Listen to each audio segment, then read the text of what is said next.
Coat चक्र का वर्णन। शंकर जी कहते हैं, अब मैं कोट चक्र का वर्णन करता हूँ।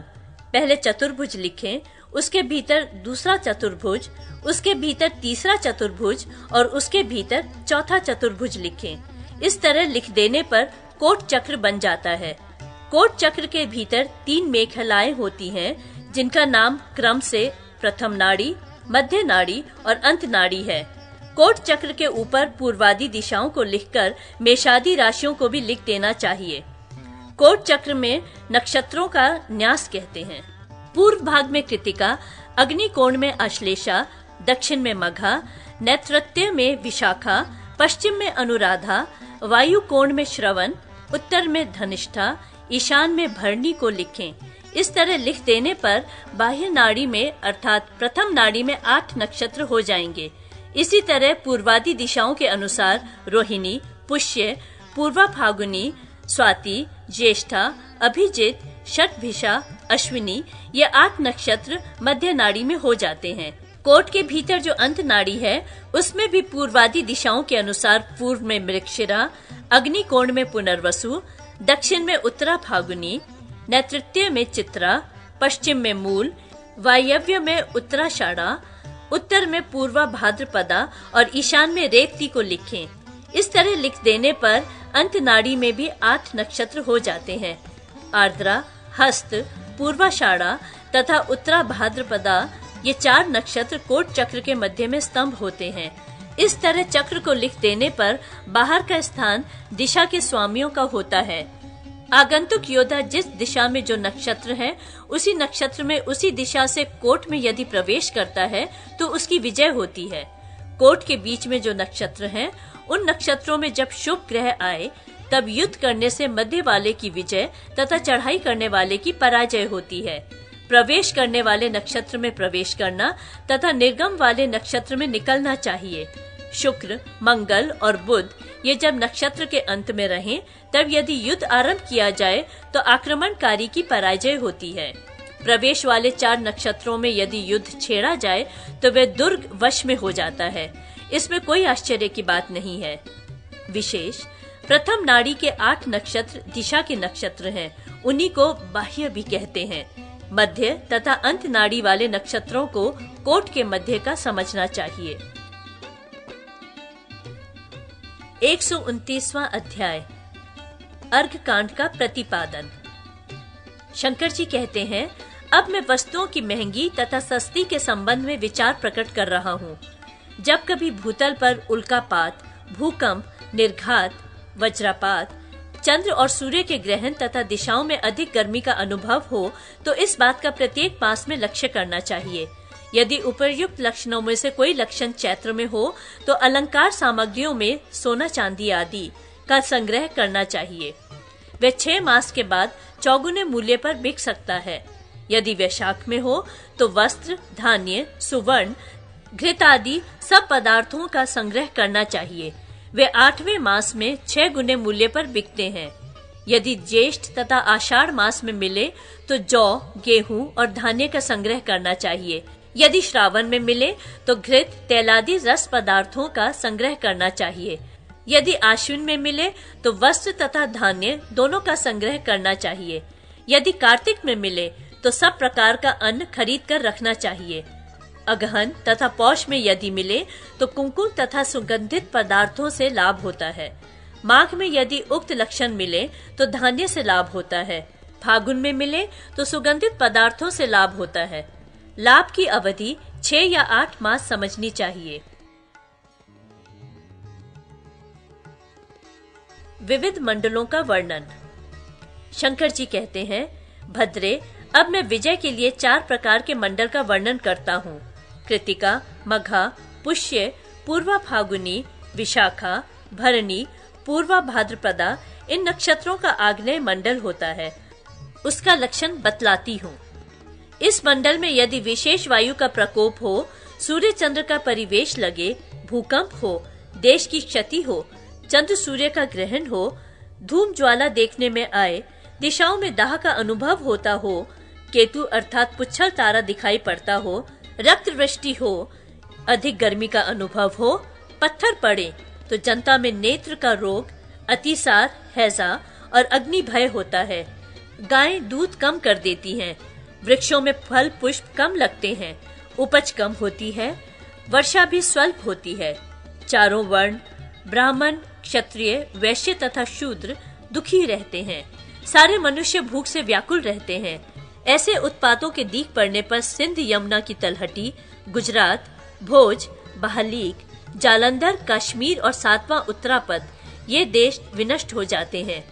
हस्त, चित्रा, मघा, स्वाति, मृगशिरा, पुनर्वसु, उत्तरा फागुनी, अश्विनी इन नक्षत्रों का वायव्य मंडल कहा जाता है। इसमें यदि पूर्वोक्त उत्पात हो तो विक्षिप्त होकर हाहाकार करती हुई सारी प्रजाएं नष्ट प्राय हो जाती हैं। साथ ही डाहल, त्रिपुर, कामरूप, कलिंग, कौशल, अयोध्या, उज्जैन, कोंकण तथा आंध्र ये देश नष्ट हो जाते हैं। आश्लेषा, मूल, पूर्वाषाढ़ा, रेवती, शतभिषा तथा उत्तरा भाद्रपदा इन नक्षत्रों को वारुण मंडल कहते हैं। इसमें यदि पूर्वोक्त उत्पात हो तो गायों में दूध घी की वृद्धि और वृक्षों में पुष्प तथा फल अधिक लगते हैं। प्रजा आरोग्य रहती है। पृथ्वी धान्य से परिपूर्ण हो जाती है। अन्नों का अभाव सस्ता तथा देश में सुकाल का प्रसार हो जाता है। किंतु राजाओं में परस्पर घोर संग्राम होता रहता है। ज्येष्ठा, रोहिणी, अनुराधा, श्रवण, धनिष्ठा, उत्तराषाढ़ा, 7वां अभिजित इन नक्षत्रों का नाम महेंद्र मंडल है। इसमें यदि पूर्वोक्त उत्पात हो तो प्रजा प्रसन्न रहती है। किसी प्रकार के रोग का भय नहीं रह जाता। राजा लोग आपस में संधि कर लेते हैं और राजाओं के लिए हितकारक सुभिक्ष होता है। ग्राम 2 प्रकार का होता है। पहले का नाम मुख ग्राम है तथा दूसरे का नाम पुच्छ ग्राम है। चंद्र, राहु तथा सूर्य जब एक राशि में हो जाते हैं तो उसे मुख ग्राम कहते हैं। राहु से 7वें स्थान को पुच्छ ग्राम कहते हैं। सूर्य के नक्षत्र से 15वें नक्षत्र में जब चंद्रमा आता है उस समय तिथि साधन के अनुसार सोम ग्राम होता है, अर्थात पूर्णिमा तिथि होती है। घात चक्र आदि का वर्णन। शंकर जी कहते हैं, पूर्वादि दिशाओं में प्रदक्षिण क्रम से अकारादि स्वरों को लिखें। उसमें शुक्ल पक्ष की प्रतिपदा, पूर्णिमा, त्रयोदशी, चतुर्दशी, केवल शुक्ल पक्ष की एक अष्टमी, कृष्ण पक्ष की अष्टमी नहीं, सप्तमी, कृष्ण पक्ष में प्रतिपदा से लेकर त्रयोदशी तक, अष्टमी को छोड़कर द्वादश तिथियों का न्यास करें। इस चैत्र चक्र में पूर्वादि दिशाओं में स्पर्श वर्णों को लिखने से जय पराजय का तथा लाभ का निर्णय होता है। विषम दिशा, विषम स्वर तथा विषम वर्ण में शुभ होता है और सम दिशा में आदि में अशुभ होता है। अब युद्ध में जय पराजय का लक्षण बतलाते हैं। युद्धारंभ के समय सेनापति पहले जिसका नाम लेकर बुलाता है उस व्यक्ति के नाम का आदि अक्षर यदि दीर्घ हो तो उसकी घोर संग्राम में भी विजय होती है। यदि नाम का आदि वर्ण ह्रस्व हो तो निश्चय ही मृत्यु होती है। जैसे एक सैनिक का नाम आदित्य और दूसरे का नाम है गुरु। इन दोनों में प्रथम के नाम के आदि में आ दीर्घ स्वर है और दूसरे के नाम के आदि में उ ह्रस्व स्वर है। अतः यदि दीर्घ स्वर वाले व्यक्ति को बुलाया जाएगा तो विजय और ह्रस्व वाले को बुलाने पर हार तथा मृत्यु होगी। अब नर चक्र के द्वारा घातांक का निर्णय करते हैं।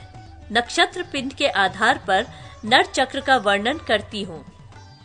पहले एक मनुष्य का आकार बनावें, तत्पश्चात उसमें नक्षत्रों का न्यास करें। सूर्य के नक्षत्र से नाम के नक्षत्र तक गिनकर संख्या जान ले।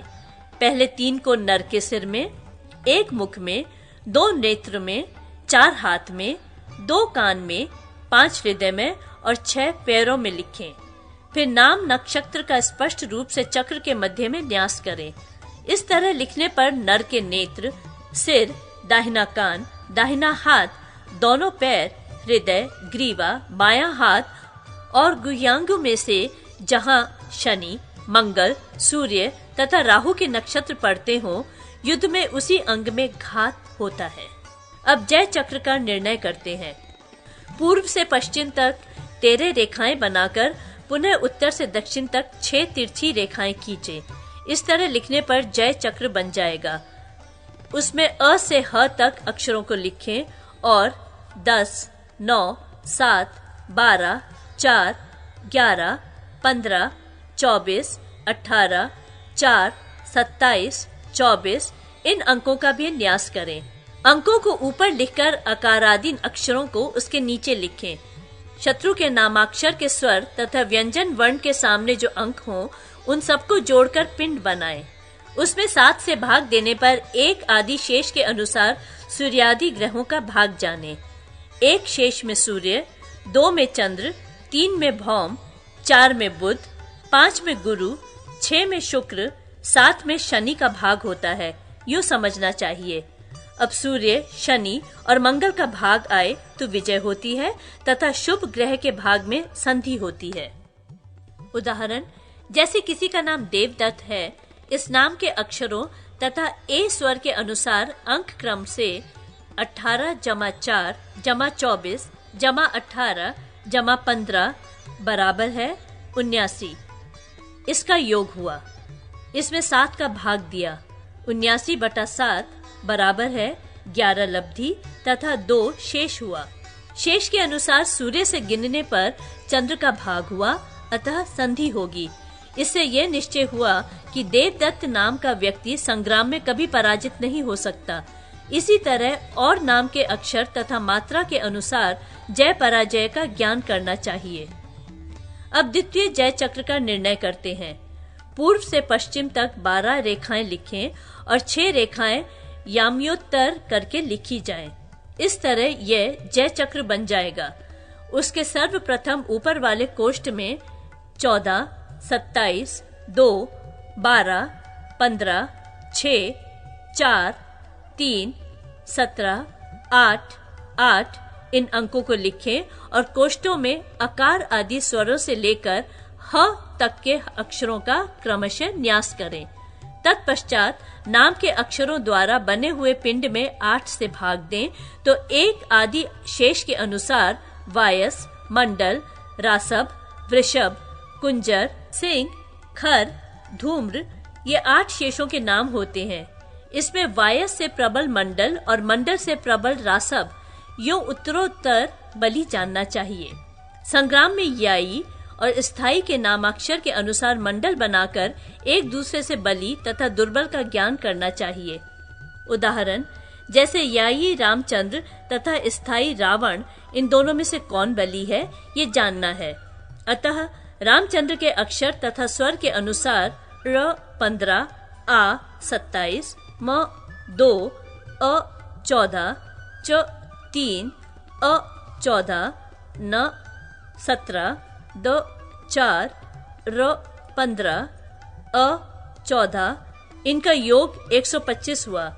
इसमें 8 का भाग दिया तो शेष 5 रहा तथा रावण के अक्षर और स्वर के अनुसार र 15, आ 27, व 4, अ 14, न 17, अ 14 इनका योग हुआ 91। इसमें 8 से भाग देने पर 3 शेष हुआ। 3 शेष से 5 बलि है, अतः रामचंद्र रावण के संग्राम में रामचंद्र ही बलि हो रहे हैं। इस प्रकार आदि आग्नेय महापुराण में घात चक्रों का वर्णन नामक 131वां अध्याय पूरा हुआ।